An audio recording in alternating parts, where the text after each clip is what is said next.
L'Actuel Ouest, Sun Echo. Entreprise, économie, initiative, chaque jeudi sur Sun.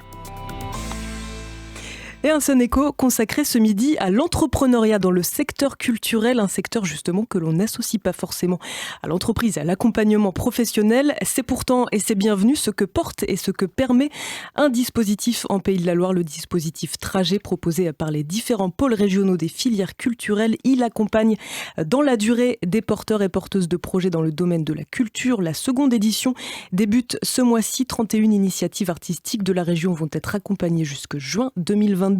Pour en discuter avec nous, nous recevons ce midi Camille Proutot, chargée d'accompagnement du dispositif Trajet. Bonjour. Bonjour. Et puis à vos côtés, Romain Lebadésé, artiste plasticien nantais. Bonjour. Bonjour. Vous avez été lauréat de la première édition de Trajet l'année dernière, l'occasion de faire avec vous un petit retour sur cette expérience et cet accompagnement. Avant cela, je me tourne vers vous, Camille, un dispositif en appui aux entrepreneurs culturels, je le disais, deux notions que l'on n'associe pas forcément, et pourtant. Oui, en effet. On peut associer la culture à quelque chose de subventionné. Or, aujourd'hui, il y a beaucoup d'acteurs, d'artistes qui développent des projets qui nécessitent d'aller chercher plein de ressources différentes. Et donc, Trajet est notamment là pour accompagner ces démarches entrepreneuriales. Alors on l'imagine, les demandes et les attentes sont grandes de la part des artistes et des porteuses et porteurs de projets. Ça a été votre cas, Romain Lebadésé, je disais, vous avez bénéficié l'année dernière du dispositif Trajet. Déjà, quel projet est-ce que vous avez porté l'année dernière ? Alors, pour ma part, c'était un peu spécifique dans la mesure où je venais pas avec un projet très défini, si ce n'est en fait mieux comprendre mon statut en tant qu'artiste-auteur et développer mon activité professionnelle à Nantes, en fait. J'avais besoin de rencontrer les personnes qui pouvaient m'accompagner dans ce projet. Donc vous avez comment se passe en fait, Camille, la rencontre avec les artistes ? Ils déposent un projet, vous faites vous un appel d'offres de votre côté et il faut un peu sélectionner les besoins que eux ils ont. C'est comme ça que ça marche ? Oui, effectivement. Alors, ce qui est important de savoir, c'est que c'est un dispositif qui est régional. C'est pour ça qu'il est porté par les 4 pôles régionaux des filières culturelles. Donc, en fait, on diffuse un appel à candidature au printemps, donc en avril 2021, qui s'adresse vraiment à tout professionnel du secteur culturel qui souhaite développer un nouveau projet.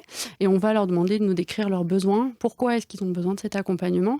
Et donc, quelques mois après, en juin, on sélectionne 30 candidatures. On a reçu 50 dossiers cette année.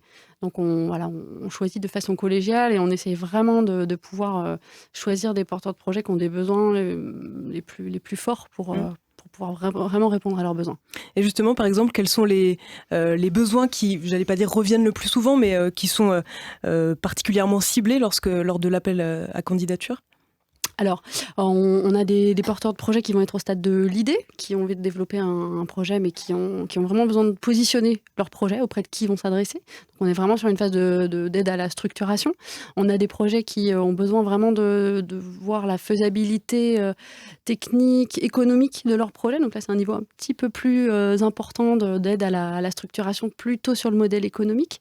Et puis, on a des projets qui sont plutôt en phase de consolidation, c'est-à-dire ou en développement, qui ont plein de choses à développer et en fait Trajet va leur permettre de prioriser et affiner un petit peu leur stratégie pour consolider et notamment consolider les emplois qui parfois sont dans ces structures. Et donc vous, Romain, pour revenir à votre projet, vous étiez un petit peu dans cette première phase, c'est ça ? En fait, j'avais déjà un statut en tant qu'artiste depuis 2017 et je voulais juste mieux comprendre en fait le monde dans lequel j'avançais. Les structures qui pouvaient m'exposer, me renseigner, comprendre aussi administrativement parlant comment ça marche aussi en tant qu'artiste parce que c'est très complexe. On a un statut assez précaire, assez complexe. Il faut vraiment tout le temps demander aux autres comment ça marche et il faut rencontrer les artistes. Et n'étant pas de l'école de Nantes, il fallait aussi que je découvre des ateliers artistiques, je rencontre des artistes. Et ça m'a permis surtout une mise en réseau et d'avoir des personnes pour m'aider en fait et m'accompagner dans mes recherches. Alors la mise en réseau, on va y revenir parce que les projets sont multiples et très variés. Vous allez nous expliquer un peu tout ça, Camille. Avant cela, concrètement, comment se déroule l'année ou du moins les premiers mois une fois que les lauréats sont sélectionnés? On disait que ça a commencé en septembre. Là, qu'est-ce qui va se passer concrètement ? Alors, donc c'est mardi prochain, on se retrouve tous au LU pour une première rencontre. Donc on va présenter le programme, on va prendre un temps d'interconnaissance, parce qu'effectivement, j'en ai pas parlé, mais un autre des besoins qui est vraiment transversal à tous les projets, c'est celui d'ouvrir les perspectives, d'ouvrir les réseaux, notamment dans d'autres disciplines, pour travailler sur la transdisciplinarité. Donc ce premier jour, il va vraiment être très très riche en interconnaissance. Et puis il y aura un temps aussi, on va aider les porteurs de projets à identifier où ils en sont dans leur stade de projet. Parce que ce que je vous ai dit, moi, c'est bon, ça va être mon analyse, c'est pas forcément formulé comme ça. Donc déjà, c'est une première étape de où j'en suis, quels sont mes besoins. Donc ça va se traduire par des rencontres, par des rendez-vous ? Tout à fait. Donc, des rencontres collectives, on va avoir 7 modules au cours de l'année, donc autour de l'utilité sociétale de son projet, l'inscription dans les réseaux. On va parler aussi de stratégie de développement, de fonds de financement privé, de management, de gouvernance, de communication, de droit, de comptabilité. Donc ça va être des temps de formation un peu socle, avec une pédagogie qui est quand même très active et très participative à travers tous ces modules. Et puis, il y a aussi des rendez-vous individuels donc, que je mène avec chaque porteur de projet pour faire le point sur l'avancée du projet. Et en complément, on a aussi les pôles, donc chaque filière qui organise des focus liés à des grands enjeux sociétaux. Donc, on a un focus sur l'égalité femmes-hommes, d'ailleurs, qui se passe aujourd'hui même, donc j'y retourne après. Un autre sur l'entrepreneuriat impact. Voilà, on essaye de faire émerger comme ça des thématiques qui peuvent rassembler les différentes filières. Alors, je le disais, les projets sont très hétérogènes. On va avoir, lorsqu'on regarde la liste de la création sonore, de la vidéo, du spectacle vivant, ils sont aussi dispatchés aux 4 coins un peu du territoire, Saint-Nazaire, Sèvres-Moine, en passant par Nantes et Clisson. Romain, qu'est-ce que ça vous a apporté cette diversité ?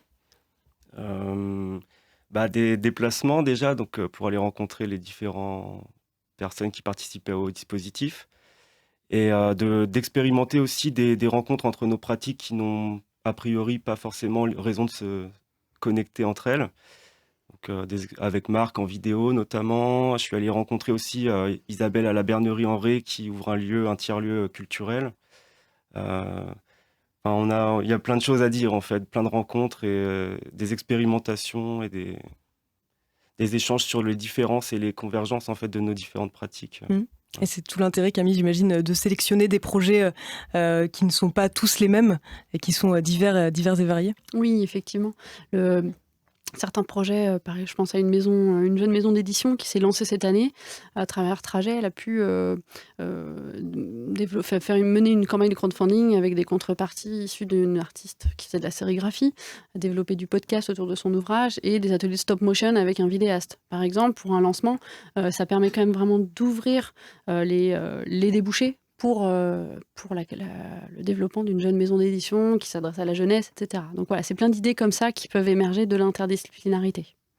Écoutez, merci à tous les deux pour toutes ces explications.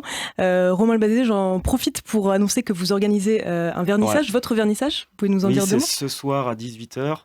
C'est dans le cadre du lancement d'une micro-édition que j'ai pu fabriquer grâce au soutien de la galerie L'Artichaut à Nantes. Donc c'est 8 rue du Marais à 18h ce soir, vernissage et d'une petite expo autour d'une micro-édition. Voilà, tout le monde est le bienvenu, voilà. J'imagine. Voilà, puis je le rappelle donc le dispositif Trajet, 2e édition qui démarre lui la semaine prochaine, mardi prochain, pour une année donc d'accompagnement aux côtés des artistes et acteurs culturels de la région. Merci à tous les deux. Merci.